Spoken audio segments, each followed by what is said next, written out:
Hello guys, good afternoon. Good afternoon everyone. Hello. Ayan. Kumusta kayo dyan? Ayan, ako okay naman ako dito guys. Ayan. At how about the social media? Ayan. Chill lang tayo guys. Kasi kadalasan po ng mga taga social media, ayan, masyadong nag-aantay ng sahod. Ayan. Huwag ganon. Ayan. Trabaho muna bago kayo magantay ng sahod, di ba?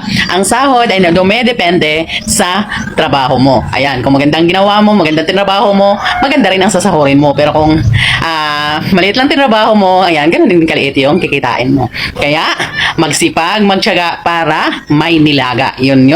Ganun po tayo mga content creator. At huwag po tayo magpabaya guys. Hindi forget, nagpo-post ka ng mga original video, okay na yon. Hindi po. Ayan. Kailangan may gagawin ka pa rin. Magpo-post ka ng video, then after that, ayan, kailangan mo pa rin mag-engage. Ayan, how to engage. Ayan, so ang start ng pag-engage guys para po sa mga engagement, ayan, natin, ayan, especially po sa mga content creator kasi ito po talaga ay para sa mga content creator.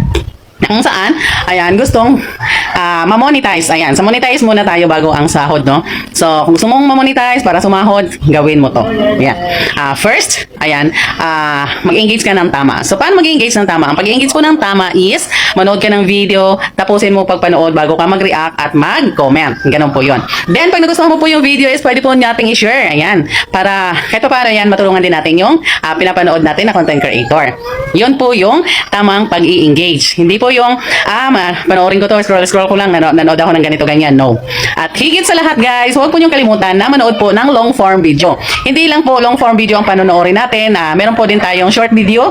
Then meron din po tayong post text. Meron din po tayong picture post. Ayan, lahat po ng mga ipinopost po ng mga content creator, ayan ay kailangan po nating panoorin.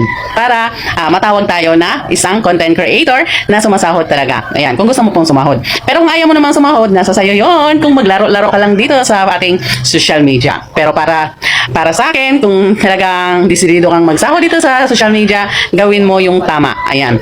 Kasi bago po natin pasukin yung pagiging isang content creator is, pinag-aaralan po natin kung paano po tayo kumita dito. Of course, wala naman content creator na gustong pumasok sa isang trabaho na ayaw sumahod, di ba? That's why, sundin po natin ang protocol ni Meta para makakasahod tayo. Ayun. Pero bago ang lahat, mag-start muna kayo sa pinag-start din namin. Ayan. Bago kami na-monetize guys, kailangan po namin mag-post ng video. 1 to 5 video. Ayan. Pwede kang mag-post umaga, tanghali, tsaka hapon. So, ako, ang ginagawa ko, nagpo-post ako ng isang long video sa isang araw, isang picture post, isang post text, at 2 short video. Yan po yung pinapost ko everyday.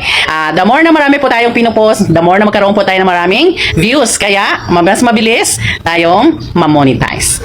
Okay guys, thank you for watching everyone. Good afternoon everyone. Bye-bye for now. May stress sa social media. Ayan, magluto na lang tayo ng saging guys at kakain. Ayun, ang sarap ng saging guys. Ang lalaki. Ayan, dito